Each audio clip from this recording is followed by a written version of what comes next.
Exercise 1.2 question number 2। Question number 2 का statement ये है कि law of indices to simplify, मतलब हमें लॉ ऑफ इंडिसेस को इस्तेमाल करना होगा और ये सारे सवाल मतलब सारे क्वेश्चन सोल्व करना होगा। लॉ ऑफ इंडिसेस में प्रोडक्ट लॉ होता है, कोशेंट लॉ होता है, यानी पावर लॉ भी शामिल होता है। तो यहाँ पे क्वेश्चन नंबर 2 में पार्ट नंबर 1 में ये चीज़ दिया गया है, यानी bracket start 2a⁴ bracket close all power 3 multiply by bracket start 4ab⁻−1 bracket close all power 2। तो सबसे पहले सॉल्यूशन लिखते हैं।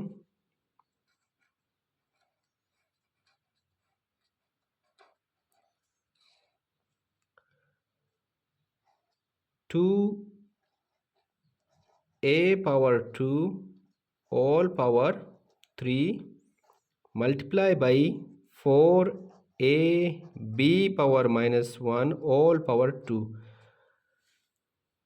तो इसका मतलब ये है कि 2a⁴ को 3 दफ़ा हम लिखते हैं क्योंकि इसका ऑल पावर 3 है, और 4ab⁻−1 को 2 टाइम में लिखते हैं, 2 दफ़ा लिखते हैं क्योंकि इसका ऑल पावर 2 है। तो 2a⁴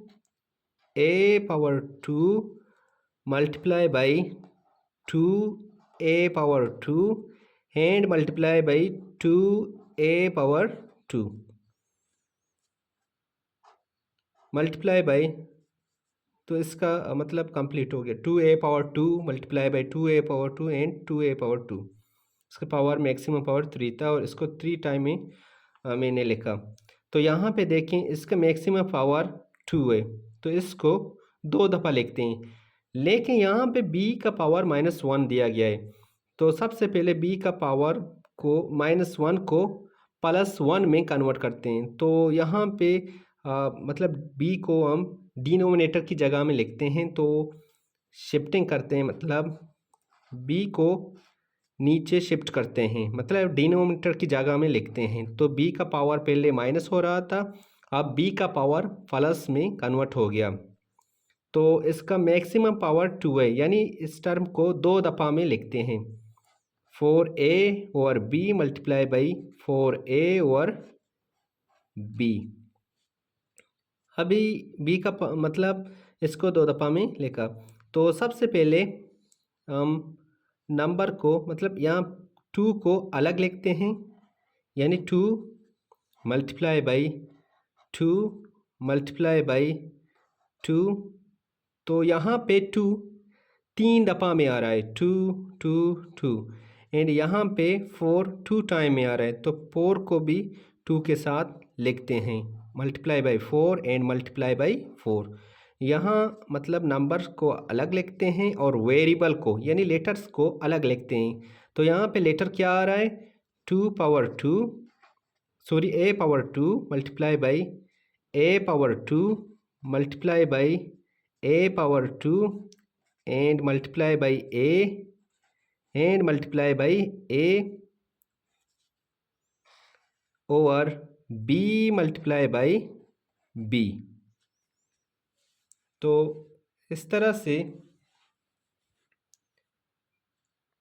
2 time 2 is 4 and 4 time 2 is 8, 8 time 4 is 32 and 32 time 4 is 128, यानी ये जो सारे टर्म को हम मल्टीप्लाई करते हैं और फाइनली हमें रिज़ल्ट 128 मिलता है। तो यहाँ पे अगर हम देखें तो a⁴ multiply by a⁴ and a⁴ and a और b मल्टीप्लाई बाई b। तो यहाँ पे मल्टीप्लाई करते हैं, मतलब यहाँ पे कौन सा लॉ इस्तेमाल करते हैं, प्रोडक्ट लॉ इस्तेमाल करते हैं, यानी यूजिंग प्रोडक्ट लॉ।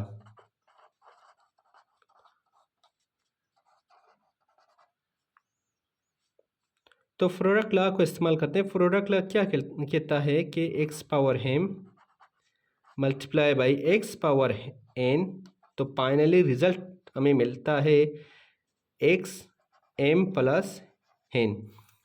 मतलब जब भी हम नंबर्स को मल्टीप्लाई करते हैं, किसी भी नंबर को मल्टीप्लाई करते हैं जिनका बेस सेम होता है, तो इनके पावर को हम ऐड करते हैं। मतलब जब भी हम किसी भी नंबर को मल्टीप्लाई करते हैं, अगर इनके बेस सेम होते हैं तो पावर प्लस होते हैं। जैसा कि यहाँ पे बेस एक्स है और यहाँ पे भी बेस एक्स है, तो क्या करते हैं, एक बेस लिखते हैं, मतलब एक एक्स लिखते हैं और इनके पावर को प्लस करते हैं, जैसा कि m प्लस n।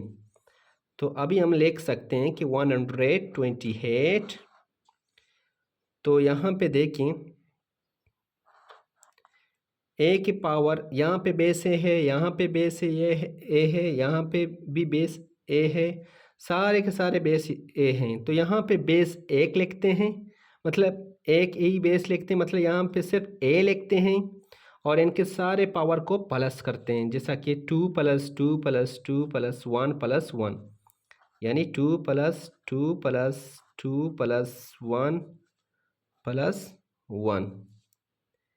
इसी तरह से यहाँ पे बेस b है और यहाँ पे भी बेस b है। एक बेस लिखते हैं यानी एक b लिखते हैं और इनके पावर को प्लस करते हैं, यानी 1 + 1, तो 1 + 1। तो यहाँ पे देखें तो ये बनता है 128 a पावर 2 + 2 4, 4 + 2 6, 6 7 8। तो फाइनली हम लिखते हैं a पावर 8 और b,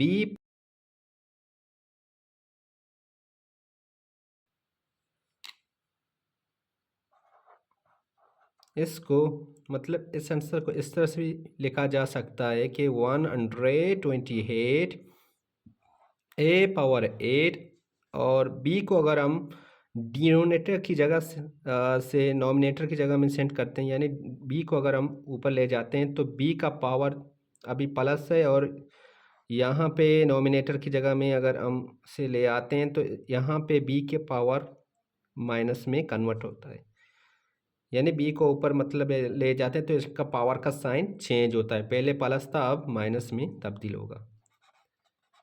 और ये आंसर हो गया।